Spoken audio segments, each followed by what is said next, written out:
C'est la correction du sujet 2. La première question était une équivalence. On prenait deux polynômes quelconques, P et R, et on avait à montrer par équivalence que, quel que soit t, P cosinus t égale à R de cosinus t équivalait à P égale à R.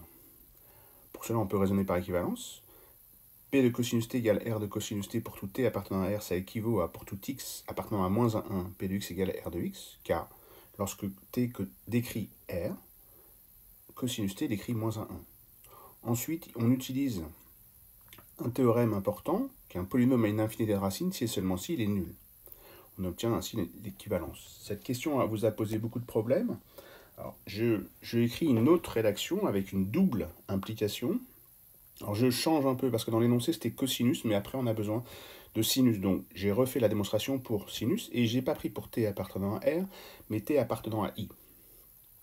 Donc, je prends deux polynômes, P et R, de la même façon, et je note, en revanche, pour vous aider, Q égale P moins R. C'est un polynôme. On peut aussi écrire Q de x égale P de x moins R de x. Et on montre cette équivalence par double implication. On suppose que pour tout t appartenant à IP de sinus t égale R de sinus t, on a alors, si on passe tout du même côté, que Q de sinus t vaut 0, quel que soit t dans I.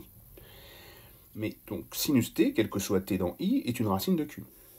Mais lorsque t décrit I, sinus t décrit moins 1, 1. Et moins 1, c'est un ensemble infini.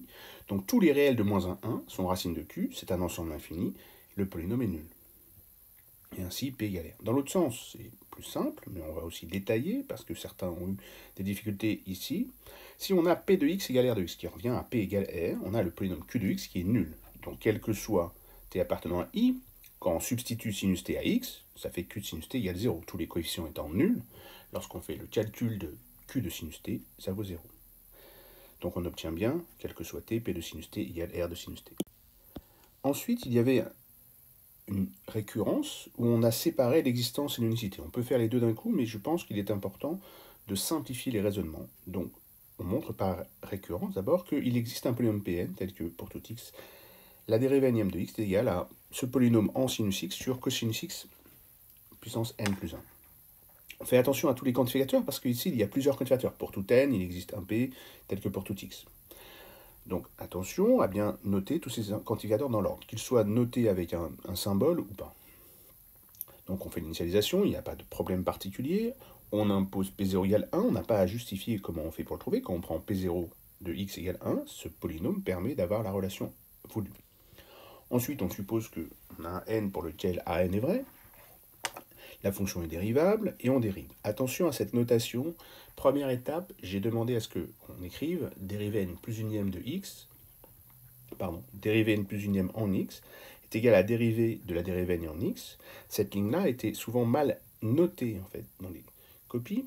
Ensuite, je ne dérive pas comme vous, c'est-à-dire que moi je dérive comme un produit et vous comme un quotient, mais en général vous le faites bien.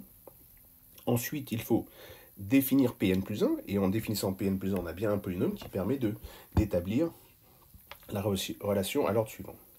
Donc là, on a l'hérédité terminée, on peut donc conclure. Pas de difficulté. L'unicité, il faut utiliser donc ce qu'on a fait à la première question.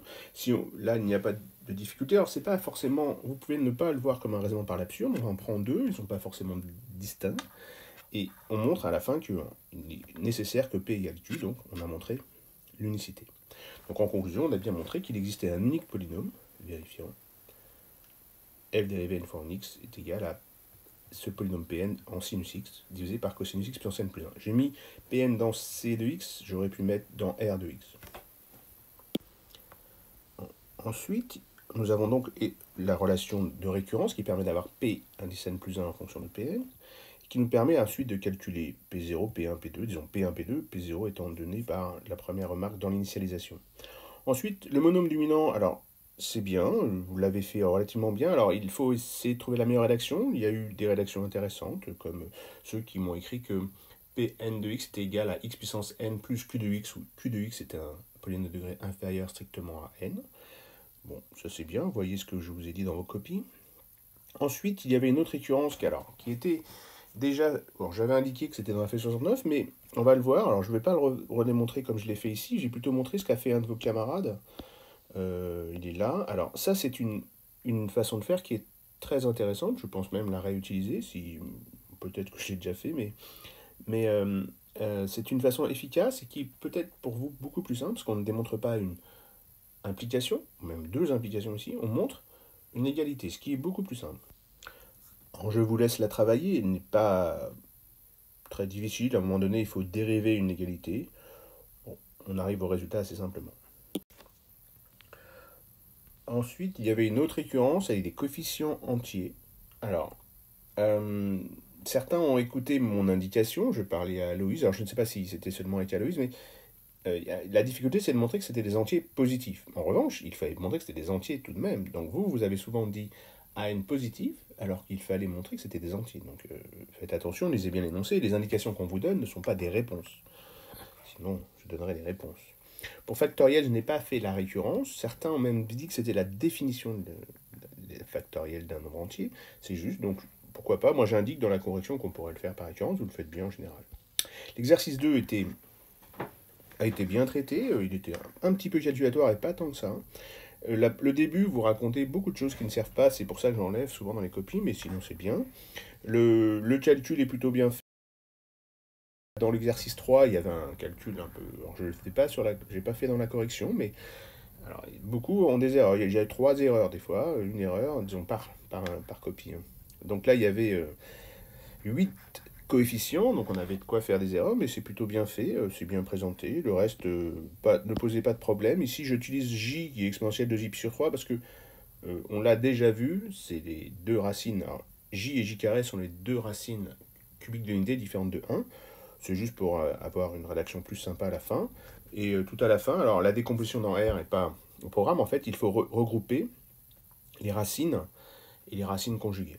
Et on obtient comme ça que des polynomes de degré 2, sans coefficient complexe.